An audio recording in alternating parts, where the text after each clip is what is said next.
Welcome back to the Deep Dive. We're here to take some really challenging source material and just distill the most powerful insights, give you the clearest picture of what really matters. And today we are going deep into the Gospel of John, specifically chapter 13, verses 1 through 20. Our whole mission for this deep dive is to really isolate and understand the nature of Christ's love. I mean, what does it actually look like in that intimate upper room right before the crucifixion? Right. We're looking for proof, really, that the kingdom of God operates on a totally countercultural principle. And let's start right there, countercultural. Because, I mean, our baseline culture is anything but humble. We are just saturated in self-worship. Well, absolutely. We all struggle with it every day, right? That desire to be the center, to compete, to win the status, get the top spot. And the data our sources pointed to is just staggering. The global sports industry alone is valued at something like $2.5 trillion.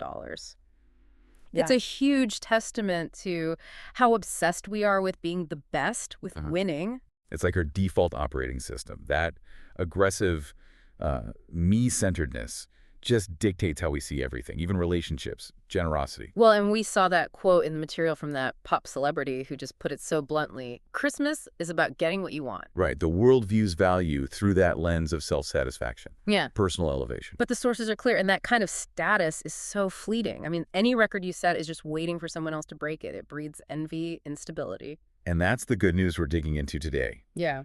The revolutionary idea is this. Christ saves us from our own self-worship through his love, a love that is enduring, humble, and cleansing. And that core idea, it really starts at the setting. This scene, the Last Supper, it's taking place right before the Feast of the Passover.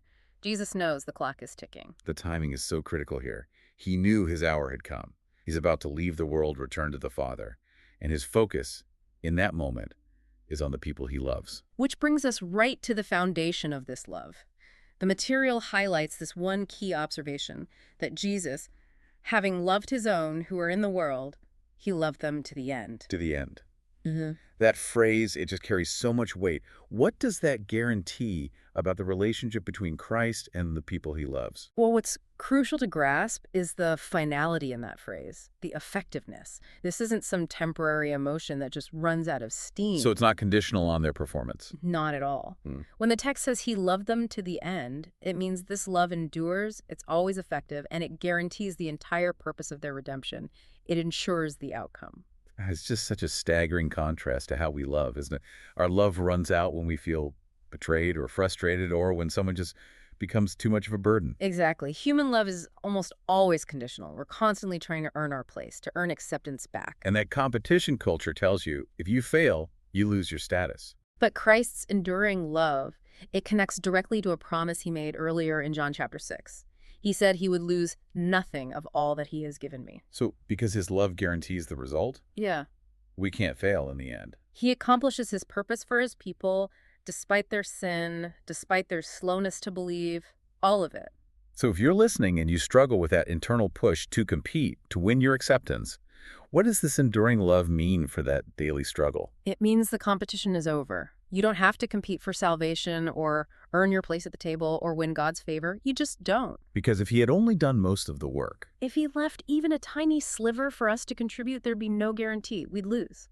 But because his love endures all the way to the end, it means we can actually rest in his finished work. the love is the gift, and it's entirely procured by him. Okay, so that's the enduring guarantee. Let's move to that second dimension, which is the just, the utterly shocking act of servitude.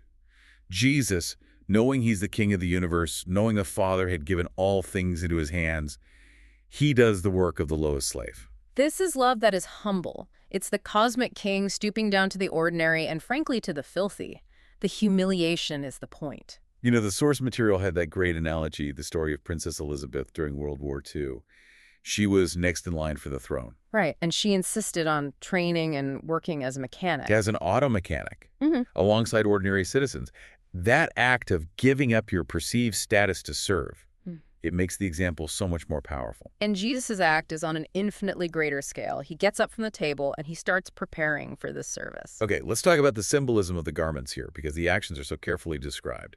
It says he laid aside his outer garments, then wrapped himself in the towel. The outer garments, that's his honor, his rank, right? That's the visible manifestation of his glory. And the act of laying them aside, it mirrors the incarnation. How he set aside his visible divine glory when he took on human flesh, the form of a servant. And the towel he wraps around himself? The material made a powerful connection to Isaiah, to the filthy rag. Yes, that's absolutely essential to understanding the weight of this moment. The towel is wrapped around him, and it's what absorbs all the dirt from their feet. It takes their uncleanness onto itself. So it's a living parable. A profound one. It's foreshadowing the cross. Christ bore our sin, our filth on himself so that we could become the righteousness of God. So the main takeaway here, Christ saves us from self-worship through his love that is humble. He doesn't assert his power. He demonstrates service by taking on the filth we create. And that humility immediately leads to confusion, which brings us to the third dimension of this love that cleanses. Peter, of course. When Jesus gets to him, Peter protests. He just can't reconcile the identity of his master and Lord with this humiliating job. Lord, you wash my feet. Peter is only seeing the physical action, the social roles, and Jesus immediately lifts the whole discussion to the spiritual reality. He gives him this critical condition. If I do not wash you, you have no share with me. And that condition clarifies everything. This is not about road dust. It's about access to Christ himself. Exactly. This physical act is a symbol for the absolute necessity of spiritual cleansing. We all need to be washed of sin because we can't make ourselves righteous. If Christ doesn't wash us, we have no spiritual union with him, period. But then Peter, he jumps back to the physical and just overcompensates. He says, Lord, not just my feet, but my hands and my head. He wants to be totally immersed. And Jesus corrects that misunderstanding with a really critical nuance. He says, the one who has bathed does not need to wash except for his feet, but is completely clean. Okay, let's slow down here. This is where the spiritual reality gets really sharp. What is the difference between the bath and the foot washing? The initial bath signifies justification. That's the one-time, comprehensive, once-for-all cleansing of salvation where we're made completely clean in God's sight. Okay, so that's done. It's done.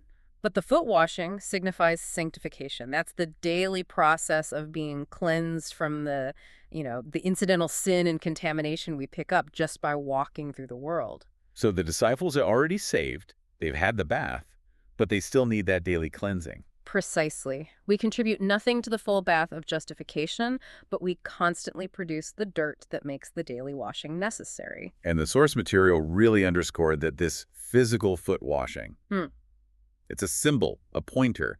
It is not the cause of the spiritual cleansing. Right. And we know this because of the paradox standing right there in the room. Judas, he's included in this. Yeah. His feet were washed right alongside Peter's and John's, even though Jesus knew that the devil had already put it into the heart of Judas to betray him. And that forces us to confront that God's love isn't just one thing. It's not a single one-size-fits-all emotion. The sources really demand we see God's love as multifaceted, like a diamond that flashes different colors depending on the angle. Okay, so let's walk through those complexities. The material outlined 5 distinct facets of God's love operating at the same time. We have to define these. First, there's in Trinitarian love. This is that unique, eternal love between the persons of the Trinity, Father, Son, and Spirit. It's the ultimate template for love. Okay, and Second is providential love. This is the love poured out on all creation, no matter their moral condition. It's the common grace that sends sun and rain on the just and the unjust. And the third one, this is the one that explains why Judas is even at the table, right? That's right. That is the salvific disposition. This is God's general benevolent posture toward the fallen world. It's John 3:16. It's the reason for missions. The offer of redemption is open to all. And that love explains Judas's physical inclusion, receiving the benefits of a generous host, even with a closed heart. And then we get back to that enduring love we started with. That's the fourth facet, particular effective love. This is the special love for his chosen people, for his sheep, which is always successful and guarantees their salvation. And finally, the fifth one. The fifth is provisional or conditional love. This is the love that involves obligations, temporal blessings based on obedience. The fellowship and rewards we experience are conditioned on how we respond to God's commands. It's just remarkable that Jesus does this intimate, humbling act, knowing the complex spiritual state of everyone in that room, including the betrayal. He's perfectly in control. The betrayal wasn't a tragic accident. It was part of God's plan. He even tells them about it before it happens, quoting Psalm 41. He who ate my bread has lifted his heel against me. Why give them the warning? Why not just let it play out? The material shows it was a preemptive move to preserve their faith. He tells them beforehand so that when the catastrophe of the crucifixion happens and then the miracle of the resurrection, they won't lose confidence. They will believe that I am he. His foreknowledge validates his identity. That brings us to the end of the scene. Jesus puts his outer garments back on and resumed his place, which of course parallels his eventual ascension back to glory. And this act of resuming his honor flows immediately into the application for them. He confirms, "You call me teacher and Lord, and you are right." He establishes his supreme identity, but not to demand submission. No, to set a standard for action. Exactly. He immediately sets that new standard, shifting their whole community away from competition. If he, the master, washed their feet, then they, the servants, should wash one another's feet. It's a direct contradiction to that toxic competition they were always engaged in, arguing over who would be the greatest. Jesus just flips the entire worldly premise upside down. The one who serves is the one who is blessed. And that shift, that mandate for humble service, it must create a kind of cleansing effect in their community, moving them away from envy and toward goodness. Absolutely. By living out this humble service, they become his true messengers. He sends them out, and they carry this specific understanding of love with them. And he confirms that receiving them, his messengers, is the same as receiving him. So to just quickly summarize the three essential dimensions of Christ's love we saw in that room, Christ saves us from self-worship because his love is, first, enduring. It guarantees the result, makes competition pointless. Second, it is humble. It demonstrates true servitude by taking the lowest position and bearing our sin. And third, it cleanses. It provides the spiritual reality we desperately need because we can't make ourselves clean. We contribute nothing but the dirt from our feet, and yet he saves us completely. That's it. So if you are now charged with being his messenger, to convey this profound love into a competitive world, well, that love has to be lived out. Building on the core challenge from the sources, here is a final thought for you. How can you demonstrate the enduring, humble, and cleansing love of Christ this week? Who can you stoop to serve, placing their needs above your own striving for status? Think about what it really costs to genuinely step down and serve someone. We will see you on the next deep dive.